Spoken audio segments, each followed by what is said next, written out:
میرا امیر اہل سنت سے سوال عرض ہے، میاں بیوی کا ایک دوسرے سے پچھلی زندگی کے بارے میں سوال پوچھنا کیسا، بالخصوص جبکہ دوسری شادی ہو؟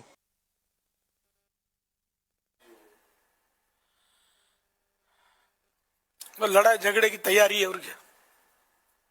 اور دوسرے کے بعض اوقات اس میں عیوب کھلتے ہیں، ایک دوسرے کی غیبتیں ہوتی ہیں. پھر دوسری شادی ہے وہاں ٹوٹی ہے تو کیوں ٹوٹی ہے، اب تو یہ غیبت کا پورا مطلب بنڈل بندھے گا اس میں.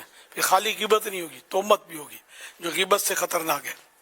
غیبت تو پرفیکٹ پر ہوتی ہے نا، کہ جو واقعی اس میں برائی تھی اس سے برائی کے طور پر پیٹھ کے پیچھے بیان کیا. اور تہمت تو بالکل جھوٹی بات ہوتی ہے جو اگلے پر چاہے سامنے سے چاہے پیچھے سے وہ کی، جیسے کہ یہ کہا جائے کہ وہ جھوٹ کی اس کی عادت تھی،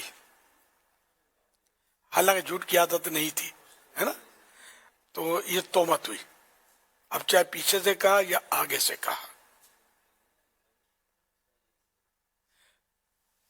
تو اسی طرح دیگر باتوں میں بعض ایسی کمزوریاں ہوتی ہیں کہ جو بندہ بیان کرنا نہیں چاہتا تو پھر وہ جھوٹ میں پڑے گا، منع کرے گا اس کا.